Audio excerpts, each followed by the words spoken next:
네, 시청자 여러분 안녕하십니까? 6월 27일 목요일 뉴스앤 이슈 시작합니다. 네, 자 민주노총 산하 공공부문 비정규직 노조가 조금 전 파업 찬반 투표를 벌였는데요. 결과가 막 나왔습니다. 속보로 전해드리면 조합원의 80.3%인 10만 5천여 명이 투표를 했고요. 찬성률이 70.3%입니다. 이렇게 되면 가결이 된 거죠? 예, 공공부문 비정규직 노조 파업 찬성 투표율 다시 전해드리지만 70.3%입니다. 이미 공언한 대로 다음 달 4일 파업에 돌입할 예정인데요.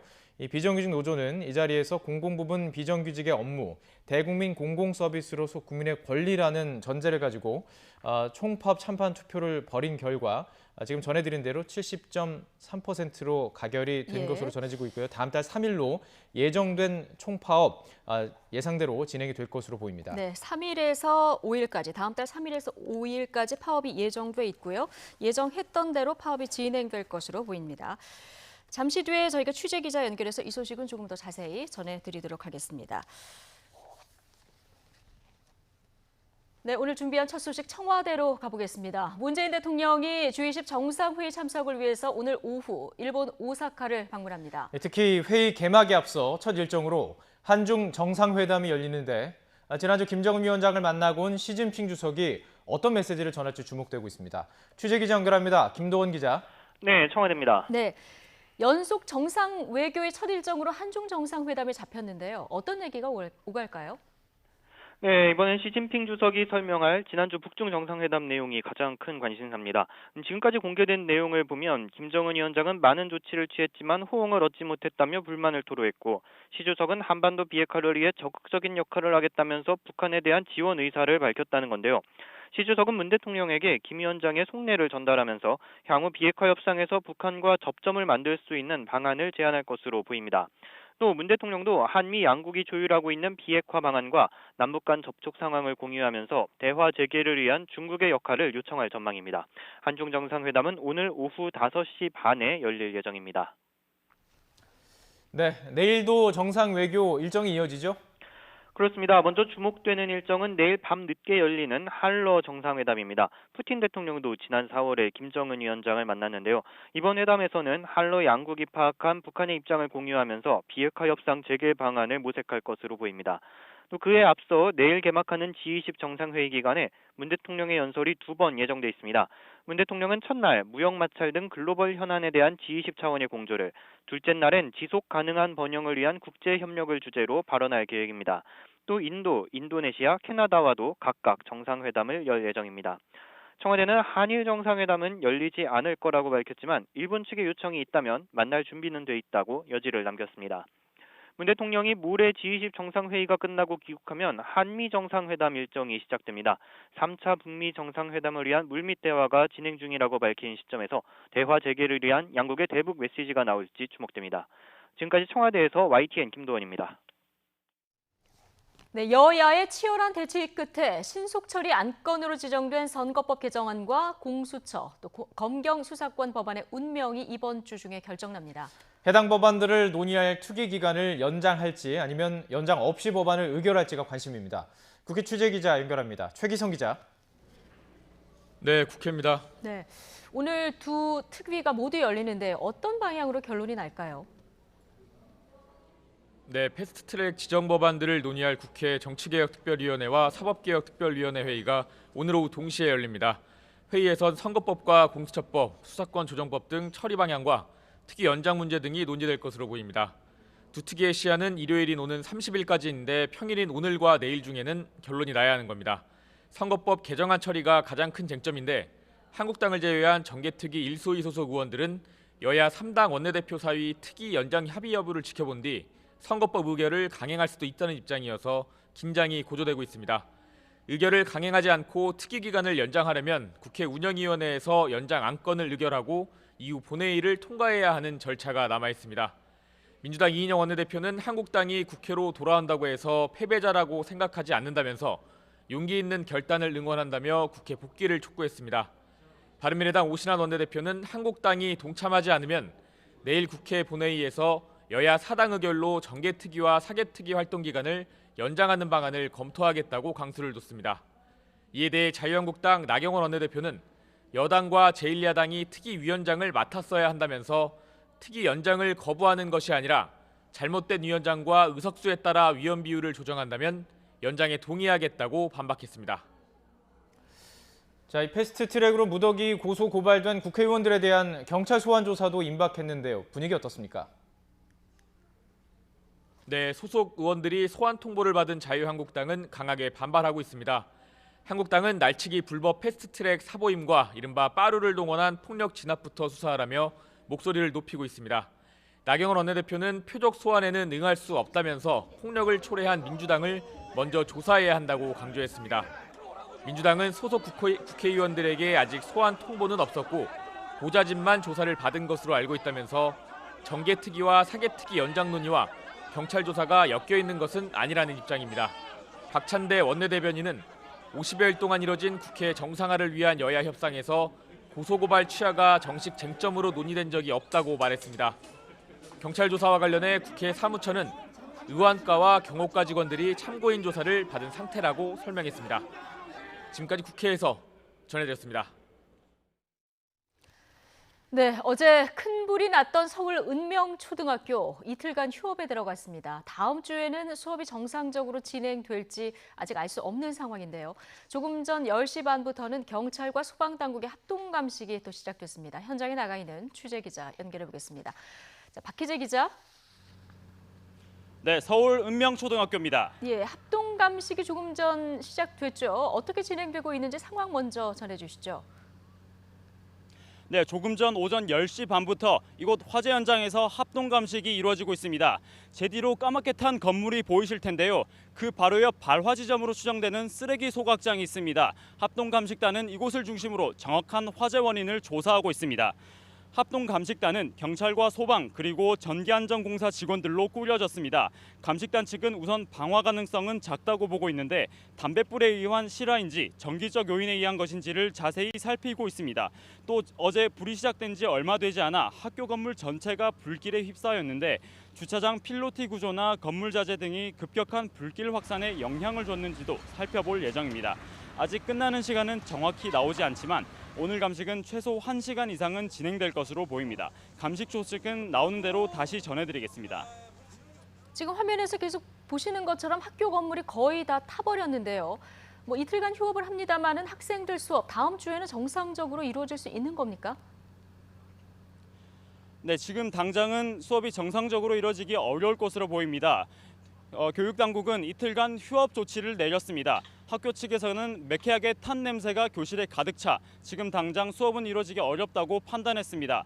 네, 평소라면 학생들로 붐벼야 하는 학교가 제 주위로 보시다시피 조용합니다.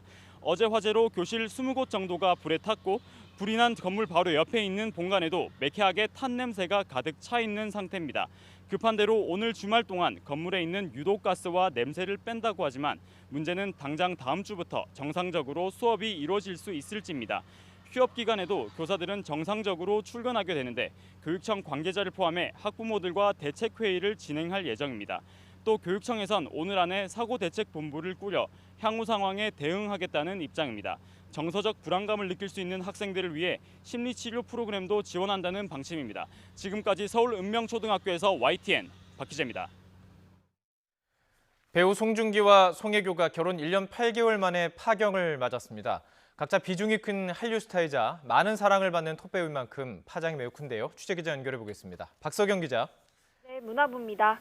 자, 얼마 전까지만 해도 끈끈한 부부애를 자랑했었는데 갑작스럽게 이런 소식이 전해져 왔군요. 네, 배우 송중기 측 법률 대리인은 어제 송중기를 대리해 법원에 이혼 조정 신청서를 접수했다고 밝혔습니다. 불과 한 달 만에 뜻밖의 소식이 전해진 건데요. 지난달 드라마 제작 발표회에서 결혼을 통해 마음의 안정을 얻었다고 했던 송중기의 말 직접 들어보겠습니다. 굉장히 뭔가 마음의 안정을 얻었다고 해야 될까요? 그런 게 가장 달라진 점인 것 같고요. 그거는 결혼하신 분들은 다 똑같이 느끼시는 부분이 아닌가 싶고 또 제 와이프도 작가님 두 분 그리고 감독님의 워낙 팬이어서 또 오랜만에 제가 거의 한 3년, 4년 만에 한 드라마라서 끝까지 집중해서 잘 하라고 계속 응원해줘서 네, 송중기는 오늘 법률 대리인을 통해 발표한 입장문에서 먼저 좋지 않은 소식을 전해 죄송하다고 말했고요. 잘잘못을 따져가며 서로를 비난하기보다는 원만히 이혼 절차를 마무리하기를 희망한다고 전했습니다. 앞으로 지금의 상처에서 벗어나 연기자로서 작품 활동에 최선을 다하겠다고 덧붙였습니다. 송혜교 측도 이어서 입장문을 발표했는데요. 남편과 신중한 고민 끝에 이혼 절차를 밟고 있다고 밝혔습니다. 또 사유는 성격 차이로 양측이 둘의 다름을 극복하지 못해 이런 결정을 내리게 됐다고 설명했습니다. 이혼 조정은 정식 재판은 거치지 않고 부부가 협의에 따라 이혼을 결정하는 절차입니다. 양측이 조정에 합의하면 확정 판결과 같은 효력을 가지고 조정에 성공하지 못하면 이혼 재판을 하게 됩니다. 앞서 두 사람은 지난 2016년 KBS 드라마 태양의 후예를 통해 연인으로 발전했고 2017년 10월 결혼식을 올렸습니다. 당시 한류 스타들의 결혼답게 각국 팬들과 취재진이 식장에 한꺼번에 몰렸고 취재 경쟁이 빚어지기도 했습니다. 지금까지 문화부에서 전해드렸습니다. 자기 검찰총장 최종 후보군 4명에 포함됐던 봉욱 대검찰청 차장검사가 오늘 대검청사에서 퇴임식을 하고 26년여에 걸친 검사 생활을 마무리했습니다. 봉 차장은 퇴임사에서 훌륭한 선배와 동료, 후배 검사들로부터 많은 것을 배우고 받았고 여러 수사관 실무관들과 함께 소중한 보람의 추억을 쌓았다면서 감사의 마음을 전했습니다. 이어 민생범죄를 국민 눈높이에 맞게 수사하고 재판하려면 인권 선진국 시대에 걸맞은 시스템을 갖춰야 한다며 검찰과 경찰이 머리를 맞대고 국민을 위해서 바람직한 결론을 끌어낼 것을 기대한다고 당부했습니다. 1993년 서울지검 검사로 임관한 봉 차장은 대검 정책기획과장, 법무부 인권국장, 서울 동부지검장 등 요직을 두루 거쳤고 2017년부터 대검 차장을 맡아 문무일 검찰총장을 보좌했습니다.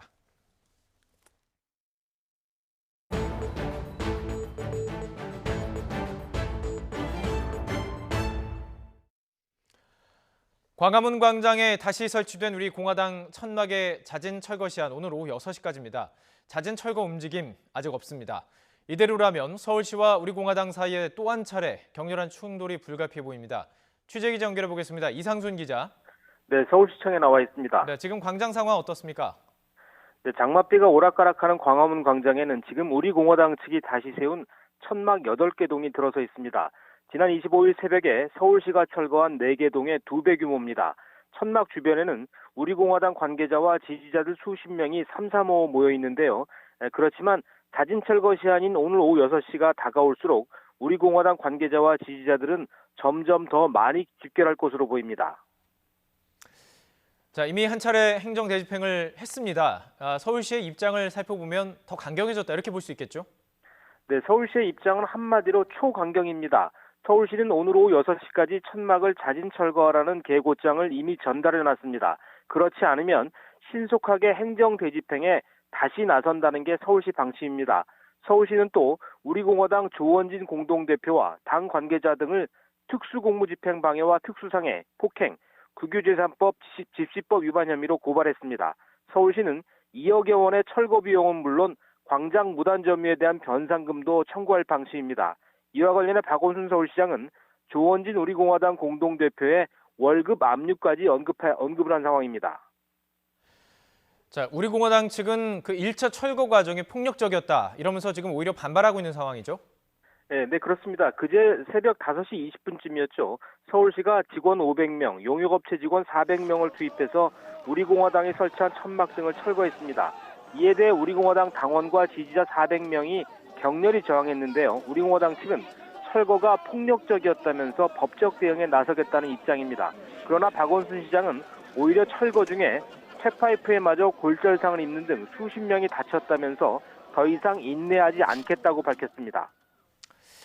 네, 이 천막 갈등 이번에도 후유증이 불가피해 보이는데 2차 철거 바로 이루어질까요? 박원순 서울시장은 어제 전달한 계고장이 전달된 이후 시한까지 자진 철거하지 않으면 곧바로 철거에 나서겠다고 밝혔습니다. 그러면서 우리 공화당 측의 폭력성과 불법성에 대해서 인내의 한계가 왔다라고도 말했습니다. 6시가 지나면 바로 집행할 가능성이 크다는 얘기인데요. 문제는 우리 공화당 측과 지지자들이 많은 숫자가 모여서 격렬하게 반발하면 철거에 들어갔다가 해가 져서 어두워질 수 있다는 겁니다. 1차 철거 때는 새벽 5시 20분쯤에 시작해서 완료까지 2시간 가까이 걸렸습니다. 이번에도 그렇다면 야간까지 철거해야 하는데 안전 문제와 함께 법적인 시비가 생길 수 있습니다. 행정대집행법상 해가 진 다음에는 원칙적으로 대집행이 금지돼 있기 때문입니다. 그래서 철거가 언제 이루어질지에 대해서는 좀 더 지켜봐야 할 것 같고요. 또 홍문종 우리공화당 공동대표가 트럼프 미국 대통령의 방한 동안 일시적으로 텐트를 자진 철수할 수 있다는 입장도 밝힌 상태라서 상황이 더 유동적이기도 합니다. 지금까지 서울시청에서 YTN 이상순입니다.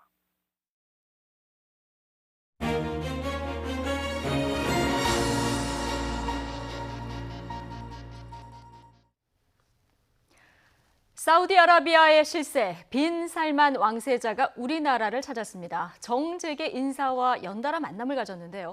어제 하루 만에 10조 원의 투자 보따리를 풀었습니다. 제2의 중동 특수에 대한 기대감 커지고 있는데요. 정철진 경제평론가와 전망해 보겠습니다. 어서 오십시오. 네, 안녕하십니까? 예. 네. 지금 사우디 최고 실력자 무함마드 빈 살만. 네. 별명이 미스터 에브리싱이에요. 그렇습니다. 예. 우리도 이제 뭐 어떤 사람이 많은 거를 가졌을 때 저 사람 모든 걸 다 가졌어. 뭐 그런 표현을 하지 않습니까? 예, 바로 빈 살만 왕세자의 별칭도 미스터 에브리싱. 뭐 다 가졌다 다 이런 가졌다. 뜻인데요. 예. 실질적으로 어제 정말 뭐 정치계뿐만이 아니라 경제계도 굉장히 떠들썩한 하루를 보냈었습니다. 그렇죠. 일단 빈 살만 왕세자 왔을 때 이낙연 총리가 직접 이례적으로 공화 영접도 했었었고요. 뭐 좀 이따 또 얘기는 하겠지만은 어제 밤에 한 6시, 7시, 8시부터 거의 회장님들 우리나라 재계에 비서실 내놓으라는 난리가 났습니다. 왜냐하면 어제 우리나라의 5대 그룹 총수 중에서 신동민 회장을 제외한 4대 그룹 총수 뭐 여기에 뭐 효성그룹이라든가 CJ그룹까지 다 모여서 저녁 한 9시경에 예. 이태원동에 있는 삼성 승지원에서 삼성의 영빈관. 영빈관이죠. 예. 우리나라 재벌 총수 그러니까 예. 이재용 부회장, 또 정의선 부회장, 최태원 회장, 또 구광모 회장 다 모여서 빈살만 황세자하고 또 긴급한 얘기를 했거든요. 예. 근데 어제 9시에 만난 걸로 봐서는 미리 사전 약속이 돼 있었던 것 같지는 않아요. 아, 그래요? 긴급하게 콜을 했는데도 받아서? 네, 이렇게 다 모인 게 실은 약 한 1년 전에 문재인 대통령이 예. 모였을 때 한 번 다 이 4대 그룹 총수 회장들 모였었거든요. 네. 그러니까 그만큼의 어쨌든 어제가 있었는데 예. 결과적으로 빈살만 왕세자 현재 뭐 사우디의 최고 실권자다 이렇게 보시면 될 것 같습니다. 최고 실권자. 그런데 1985년생이더라고요. 맞습니다. 1985년생 34세. 34세. 예. 본명이 좀 긴데요. 무함마드 빈 살만, 그다음에 빈 압둘 아지즈 알 사우드. 예. 뒤는 압둘 아지즈 국왕의 이름을 붙인 거죠. 그래서 빈은 뭐 아들이란 하고 뜻이고, 빈 살만. 보통 외신에서는 MBS 이런 표현 많이 쓰고요. 예. 우리 한국 언론에서는 빈 살만 왕세자 이렇게 쓰는데 현재 뭐 직함도 많습니다. 네. 부총리이고 공식 직함이 뭡니까? 부총리. 경제개발 장관, 또 국방부, 그러니까 국방도 이끌고 있는 장관이고 뭐 결과적으로 아마도 큰 일이 없는 한 이제 빈살만 왕세자가 이미 정적도 다 제거했기 때문에 곧 있으면 사우디의 1인자가 될 예정입니다. 지금도 뭐 부친이 연루해 있기 때문에 사실상 사우디를 지배하고 맞습니다. 있다 이렇게 네, 보면 그렇습니다. 되는 거죠. 네. 우리나라에서 부호의 대명사로 보통 만수르 얘기하잖아요. 근데 뭐 만수르보다도 어마어마하게 돈이 더 많다 이런 얘기가 나오는데 네. 실제로 그럼 투자할 수 있는 금액으로 따지면 얼마나 되는 겁니까? 글쎄요, 뭐 천문학적인 예. 액수라고 보면은 될 것 같고요. 그래도 좀 구체적으로 감을 잡아야 되니까 네. 나온 통계를 보고 설명을 좀 해드리면은 우리나라 이제 개그 프로그램에도 많이 나오는 예. 아랍에미리트의 만수르 왕자 재산이 마지막으로 공개된 게 2009년 이제 포브스 집계에서 약 한 35조 원으로 파악이 됐습니다. 개인 재산. 예, 저게 이제 2009년 당시고요. 그 다음에 현재 이제 가장 돈 많다고 알려진 제프 베이조스 아마존 창업주죠. 네. 150조 정도가 되거든요. 예. 147조. 근데 그거 포브스 집계고요. 무함마드 이번에 빈살만 왕세자 재산은 예. 이 데일리스타라고 영국 언론의 보도인데 약 1246조로 파악이 되고 있으니까 이게 왕세자 개인의 재산입니까? 아니면 왕실 재산입니까? 그게 바로 이제 좋은 질문인데요. 예. 여기 만수르 같은 경우에도 2009년 이후에 포브스가 더 이상 만수르 왕자의 그 재산을 집계하지 않거든요. 예. 왜냐하면 중동 쪽에는 개인 재산과 왕실 재산이 좀 섞여 있습니다. 왜냐하면 그걸 또 예. 유산 상속으로 물려받기 때문에 우리가 말하는 재산 개념에 좀 적합하지 않다라고 해서 실은 만수르도 좀 빠져 있거든요. 네. 근데 이번에 빈살만 왕세자 같은 경우에도 저 1250조가 순수히 개인 재산, 예. 또 왕실 재산, 다 섞여 있지 않느냐 뭐 이렇게 파악이 되고는 있는데요. 예. 그럼에도 불구하고 뭐 어쨌든 어마어마하죠. 실권자니까 네. 1246조에 다 투자할 수 있는 최소 1250조는 자기가 투자할 수 있는 금액이 돈이고 된다는 그 거잖아요. 이상이 된다고 봐야 되겠죠. 그렇군요. 아람코라는 회사를 이끌고 있던데 네. 여기에는 돈을 찍어내는 수준의 뭐 미친 이익이다 이런 표현까지 쓰더라고요. 그렇죠. 이게 이제 우리가 보통 통계 낼 때 그 잘 빠지는데 이제 예. 국영기업이어서 빠지게 되거든요. 네. 참고로 아람코라는 게 사우디아라비아의 뭐 국영회사 대표 정유사다라고 해서 아라비아의 회사에서 아람코라는데요. 영업이익이 작년 말 기준입니다. 258조, 순이익이 129조입니다. 영업이익만 대비해 보면은 삼성이 이제 60조 정도가 되고 애플이 80조 정도가 되고 예. 구글도 한 저 정도 수준이 되거든요. 그래서 우리가 보통 뭐 돈 많이 버는 회사 하면 구글, 애플, 삼성전자 이렇게 얘기는 하지만 이제 국영기업까지 넣게 되면은 아람코가 방금 얘기했듯이 따라갈 수가 없죠. 그러네요. 거의 뭐 200조 이상을 벌어들이고 삼성과 있는 애플 합한 수익보다 많은 수익. 그렇습니다. 그런 회사를 현재 빈살만 왕세자가 어쨌든 국영기업이니까 예. 아람코가 이끌고 있다 이렇게 보시면 되겠습니다. 그러니까 총리가 공항에 나갈 수밖에 없고 대통령이 만나고 재계 총수들이 다 모일 수밖에 없는데 네. 사실 1박 2일 일정인데요. 네. 어제부터 돈을 또 어마어마하게 풀고 있습니다. 그렇죠. 뭐 우리나라의 4대 예. 그룹 롯데 신동민 회장은 출장 중이어서 못 왔고요. 네. 어쨌든 이 회장들을 다 불렀으니 성과도 내야 될 거 아닙니까? 그래서 어제 하루 동안에 나왔던 성과 양해각서이긴 하지만 보면 거의 9조 8천억 정도 되는데요. 9조 8천억. 네. 이제 SOL과는 석유화학 예. 투자를 하겠다. SOL 자체가 아람코가 투자를 하고 있는 회사거든요. 이게 최대 주주죠. 그렇습니다. 아람코가. 그렇기 예. 때문에 더 투자하겠다는 건데 이뿐만이 아니라 현대 예. 오일뱅크와도 원유 공급을 이제 계약을 했었고요. 그다음에 현대차 한국석유공사와도 원유 관련한 거고요. 예. 이제 민간 섹터로 와서 좀 보면은 현대자동차와 굉장히 좀 의미 있는 진전들이 많이 있었는데 현재 빈살만 왕세자가 이제 속칭 뭐 꽂혔다 이런 표현을 많이 쓰는데 예. 수소차 또 수소차. 탄소 경제에 굉장히 관심이 깊다라고 우리도 관심이 합니다. 있는 분야잖아요. 그리고 우리도 이제 수소차로 나가고 예. 있지 않습니까? 거기서 좀 이제 맥락이 좀 접점이 다 있었었고요. 현대중공업과는 현재 이 사우디에 있는 거기 그 조선소 안에다가 그 선박 엔진 공장을 설립한다 네. 이런 얘기도 계약도 체결을 했고요. SK가스 또 로봇산업진흥원 이래저래 MOU 규모가 거의 10조 원대를 어제 하루에 싹싹싹 사인을 예. 다 했다라고 오늘도 해서 투자 행보가 이어지는 거 아니에요? 네, 오늘도 이제 오후에 또 집계되면은 예. 나와 봐야 될 것 같은데 결과적으로 이제 G20 정상회의가 내일 모레 이제 네. 금토에 열리지 않습니까? 갑니다 빈살만 왕세자도. 네. 그러니까 오늘 어느 정도 마무리 짓고 이제 또 일본으로 넘어가지 않을까 이렇게 전망되고 우리가 있습니다. 7, 80년대 중동건설 때 이제 중동 특수가 한번 있었는데 네. 제2의 중동 특수가 오는 거 아니냐 이런 기대감이 나와요. 경제적 파급력 얼마나 될까요? 상당한데요. 네. 중동 특수와는 또 우리가 좀 긴장해야 될 부분들이 있습니다. 조금 긴장해야 될 네, 부분도 있다. 제2의 중동 예. 특수 이야기가 왜 나왔냐면 이제 사우디아라비아 같은 경우에는 현재 사우디 비전 2030이라는 그러니까 네. 2030년까지 네. 기존의 원유, 이 기름으로 먹고 살던 경제를 완전히 바꾸겠다라는 비전을 선포했습니다. 그러니까 석유에만 의존하지 않겠다 앞으로는. 그렇죠. 예. 그거의 선봉장이 이 사우디 비전 2030의 선봉장이 바로 빈살만 왕세자거든요. 예. 그러니까 이제 사우디의 계획은 뭐냐? 최대한 원유를 가지고 캐시를 끌어들인 다음에 이 캐시를 가지고 뭐 수소 경제, 탄소 경제라든가 관광이라든가 아니면은 뭐 IT라든가 이제 방향 전환을 하고 싶거든요. 방향 잘 잡았네요. 예. 근데 왜 제가 긴장해야 되냐고 했냐면 예. 경쟁자가 많아요. 너무 많다 경쟁자가. 예, 중동 건설분 같은 경우에는 그때 당시에 우리나라의 기술력과 이 가성비라고 하죠. 싼 예. 인건비 대비해서 우리가 특수를 노렸지만은 지금은 저 사우디 비전 2030에는 우리도 있고요. 일본도 가만히 있겠습니까?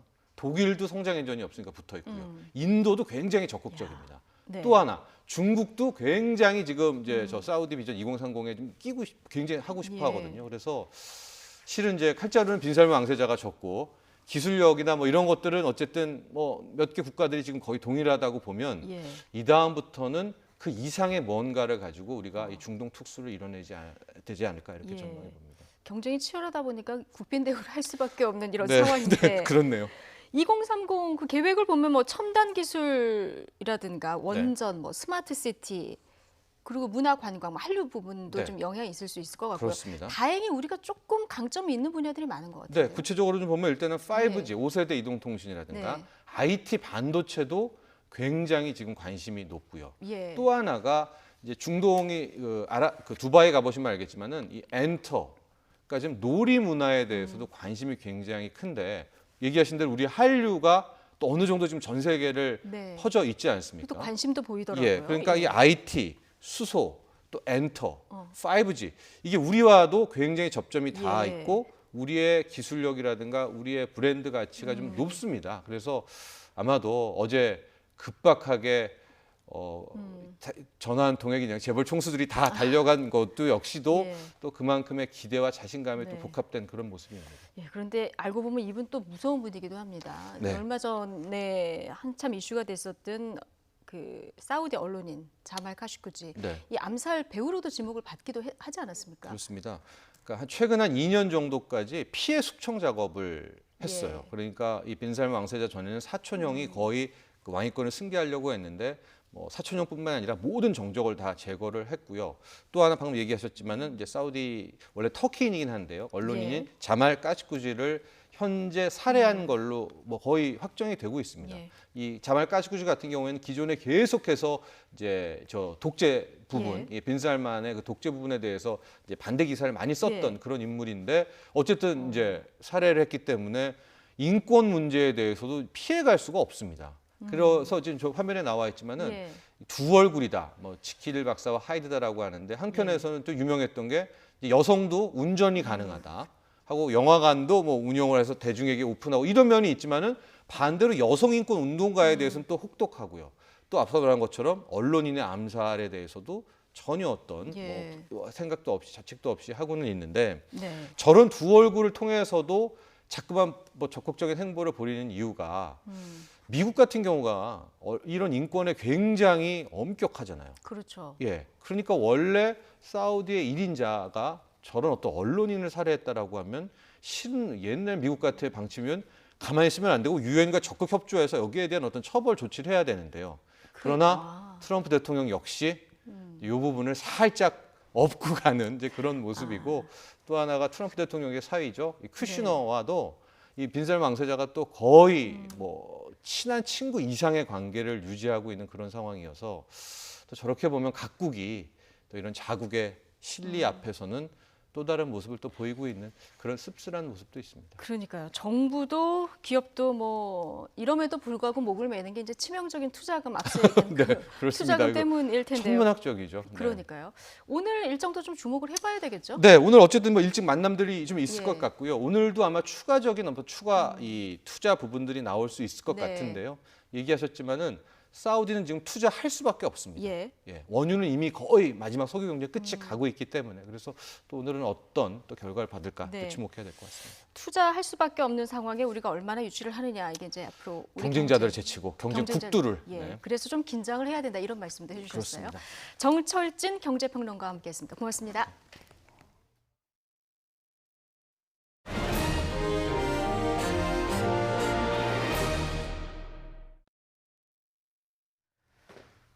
네, G20과 한미 정상회담 참석차 아시아 순방길에 오른 도널드 트럼프 미국 대통령. 자, 이번에는 김정은 위원장을 이번에 만나지는 않는다 이렇게 확인했습니다. 대신 김 위원장과 다른 형태로 대화할 가능성을 열어뒀는데요. 북미 대화 재개를 통해서 3차 북미 정상회담으로 가는 돌파구를 열지 주목됩니다. 워싱턴 특파원 연결해서 자세한 얘기 나눠보겠습니다. 김혜준 특파원. 네, 워싱턴입니다. 네. 자, 트럼프 대통령이 이번 한국 방문에서 김정은 위원장과 깜짝 회동할 가능성에 대한 기대가 계속 나오고 있었는데요. 일단 그 가능성에 대해서는 일축을 했군요. 네, 그렇습니다. 트럼프 미 대통령이 한국 시각으로 오늘 새벽 일본 오사카에서 열리는 G20 정상회의와 한미 정상회담을 위한 아시아 방문길에 올랐습니다. 백악관을 출발하기 전 기자들과의 문답이 이어졌는데요. 이번 순방에서 김정은 위원장과 만나느냐는 질문이 나왔습니다. 트럼프 대통령 곧바로 그 가능성을 부인했습니다. 대신 다른 방식으로 김 위원장과 소통할 수 있다고 밝혔는데요. 직접 들어보시겠습니다. I'll be meeting with a lot of other people, not by him, but I may be speaking to him in a different form. I'll be going, as you know, to South Korea after we're finished with the G20. And we'll be there for about a day. We have a lot of meetings planned with a lot of different countries. 네, 지금 들어본 트럼프 대통령 얘기 중에 다른 방식으로 김 위원장과 대화를 나눌 거다 이런 얘기가 있는데요. 이건 어떤 의미로 해석할 수 있을까요? 네, 트럼프 대통령은 오는 29일에서 30일 방한에서 비무장지대 DMZ를 찾을 것으로 알려졌죠. 여기서 김정은 위원장과 깜짝 조우할 수 있다는 관측이 계속 제기돼 왔는데 일단 그 짝은 자른 겁니다. 대신 다른 형태로 얘기하겠다는 건 두 정상이 간접적으로 제3의 방식을 통해 톱다운 대화를 할 여지를 열어둔 것으로 읽힙니다. 우선 DMZ를 방문한다면 김 위원장을 향해서 평화와 유화적인 메시지를 내놓을 수 있다는 관측이 나옵니다.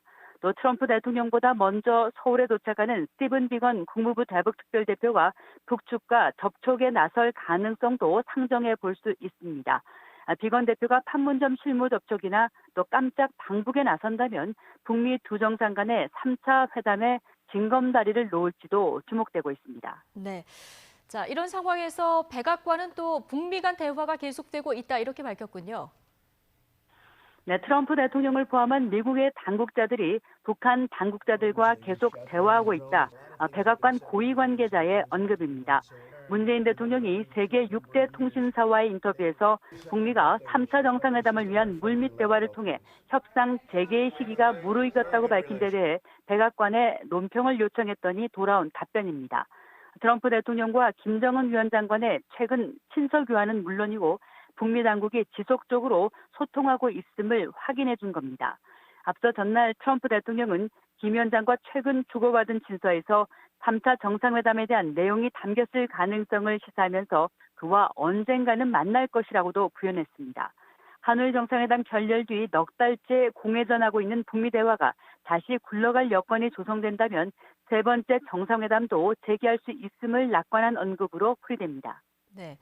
지금 나오는 이런 분위기들을 종합하면 이게 실무 접촉이든 아니면 정상 간의 만남이든 북미 대화가 이제 시작되는 군불이 점점 짚혀지고 있는 것 같은데 이번 한 주가 그 분수령이 되겠네요. 네, 그렇게 볼 수 있습니다. 트럼프 대통령은 30일 한미 정상회담에 앞서 G20 정상회의 계기에 중국, 일본, 러시아 등 주요국 정상들과 잇따라 양자회담에 나섭니다. 가장 관심이 모아지는 건 오는 29일 오전에 열리는 시진핑 중국 국가주석과의 회동입니다. 미중 양국 정상은 이 자리에서 그동안 지루한 무역협상의 담판을 시도하는 것은 물론 북한 비핵화 문제에 대해서도 머리를 맞댑니다. 특히 지난주 방북한 시 주석을 통해 김 위원장의 특별한 대미 메시지가 전달될지 또 트럼프 대통령이 이에 어떻게 호응할지가 초미의 관심사입니다. 또 이어지는 한미 정상회담에서 양국의 긴밀한 공조를 통해 다시금 북미 대화 재개의 모멘텀을 마련한다면 연내 3차 북미 정상회담도 기대해 볼 수 있는 상황입니다. 예. 그런데 3차 북미 정상회담이 가시권에 들어오려고 하면 일단 실무 단계부터 만나야 되지 않겠습니까? 자, 이 부분 어떻게 전망됩니까? 네, 최근 미국 정부의 북미 협상 재개에 대한 입장 상당히 유연해졌습니다. 비건 특별대표가 유연한 접근법을 거론했고요. 또 대화의 전제 조건이 없다는 메시지가 국무부 등에서 계속 흘러나오고 있습니다. 다만 미국은 우선 실무 협상 입장을 고수하는 한편 북한의 비핵화 조치를 촉구하고 있습니다. 북한이 미국의 이 같은 제안에 조만간 호응하며 실무 접촉에 나설지는 아직 미지수입니다. 북한은 트럼프 대통령의 아시아 방문을 앞두고 북미 정상급 소통은 긍정적으로 평가하면서도 폼페이오 국무장관 등 실무급 참모들을 비난하고 또 미국은 오판하지 말라고 경고하며 기선 제압에 나서기도 했습니다. 북미 대화 재개 분위기가 조금씩 무르익고 있지만 양측의 기싸움은 여전한 겁니다. 따라서 북미가 하노이 정상회담의 결렬 지점에서 나아가 서로 조금씩 양보하며 접점을 찾을지는 불투명합니다. 그런 만큼 비건 대표가 오늘부터 나흘간의 방한 일정 동안 과연 판문점 등 북측과의 만남의 장소를 향할지에 더욱 관심이 쏠리는 이유입니다. 이와 함께 트럼프 대통령이 이른바 DMZ 선언을 내놓는다면 어떤 대북 메시지로 북한을 얼마나 대화로 한층 더 유인할 것인지 한반도 정세가 분수령을 맞은 이번 한 주 더욱 주목되고 있습니다. 네, 여기까지 듣겠습니다. 김희준 워싱턴 특파원이었습니다. 최근 탈모에 대한 관심이 늘면서 관련 제품으로 소비자를 현혹하는 경우가 많아서 주의가 필요합니다. 보건당국이 탈모 관련 인터넷 사이트를 점검해서 허위 과장 광고를 일삼은 2,200여 곳을 적발했습니다. 김승재 기자가 보도합니다. 유럽에서 인기라며 탈모 방지와 출산 후 머리 빠짐에도 효과가 있다고 선전하는가 하면 머리를 자라게 하는 성분이 포함됐다고도 현혹합니다. 복용하면 탈모 예방 효과가 뚜렷한 것처럼 광고한 이들 해외 직구 제품들은 그러나 효과가 검증되지 않은 것들입니다. 탈모 예방 효과가 있는 것처럼 허위 체험기를 올린 광고도 수두룩합니다. 그러나 우리 보건당국이 탈모 효과를 인증한 식품 제품은 하나도 없습니다. 탈모 예방 등의 효능으로 기능성 식품은 인정된 바가 없으니 소비자분들께서는 구매 시에 각별히 유의하시기 바랍니다. 식품의약품안전처는 탈모의 치료와 예방 효과가 있다는 식품과 의약품, 화장품 광고 사이트를 점검해 올해 2분기에만 2,200여 건을 적발했습니다. 특히 의사 처방 없는 의약품은 효과가 아예 없는 것은 물론이고 인체에 해로울 수도 있습니다. 또 직구한 경우에 있어서는 환자 스스로 진단을 하고 그다음에 또 스스로 처방을 해가지고 이제 받는 거거든요. 그래서 사실은 뭐냐면 굉장히 위험한 행동일 수도 있죠. 전문의들은 탈모 치료에는 장기간 노력이 필요하다며 단기간에 금방 효과를 볼 수 있다고 현혹하는 제품들은 조심해야 한다고 당부했습니다. YTN 김승재입니다. 기업의 체감 경기가 소폭 개선되기는 했지만 여전히 기준치를 크게 밑도는 것으로 나타났습니다. 한국은행 자료를 보면 이번 달 전체 산업 기업 경기 실사지수 BSI는 한 달 전보다 1포인트 오른 74로 집계됐습니다. 반도체와 디스플레이 부진 등으로 제조업 지수가 1포인트 악화됐지만 부동산업 등이 크게 개선돼 비제조업 지수가 3포인트 올랐습니다. BSI는 기업 체감 경기 지표로 기준치인 100보다 낮으면 부정적인 인식이 많다는 의미입니다. 웅진그룹이 6년 만에 되사들였던 웅진코웨이를 3개월 만에 다시 팔기로 했습니다. 웅진그룹은 웅진코웨이 인수 직후 계열사인 웅진에너지가 기업 회생 절차를 신청하면서 그룹 지주사의 신용등급 하락으로 이자 비용이 증가한 상황이라고 밝혔습니다. 이에 따라 재무적인 위험으로 그룹 운영에 차질이 생길 수 있다는 우려가 제기되면서 선제 대응하기 위해서 웅진코웨이를 매각하고 부채를 정리하기로 했다고 설명했습니다. 웅진그룹의 코웨이 매각 지분은 25.08%로 매각 자문사로는 한국투자증권이 결정됐습니다. 여름 휴가철을 맞아 그동안 상대적으로 덜 알려진 여행지가 인기를 얻고 있는 것으로 나타났습니다. 하나투어는 7월 여행 상품에서 일본 시코쿠의 수요가 전년 대비 가장 큰 증가폭인 155% 늘었다면서 이같이 설명했습니다. 일본 남규슈와 태국 치앙마이, 미얀마도 여행 예약 증가율이 높았습니다. 하나투어 관계자는 최근 한국 여행객이 많이 찾지 않은 여행지를 선호한 경향이 점점 더 뚜렷해지고 있다고 말했습니다. 네, 붉은 글씨의 한국당 승리. 한국당 여성 당원들의 민망한 엉덩이 춤 어제 화면으로 보시고 깜짝 놀란 분들 많으실 텐데요. 현수막에 걸린 행사 제목은 2019 한국당 우먼 페스타입니다. 성인지 감수성에 문제가 있는 거 아니냐, 다른 당 비판뿐 아니라 울고 싶다, 허탈하다, 이제는 뉴스 보기가 겁난다. 당 내에서도 지금 비판의 목소리가 나옵니다. 오늘의 정치권 핫이슈, 잠시 뒤 평론가 두 분과 이야기 나눠보겠습니다. 2부에서 뵙겠습니다.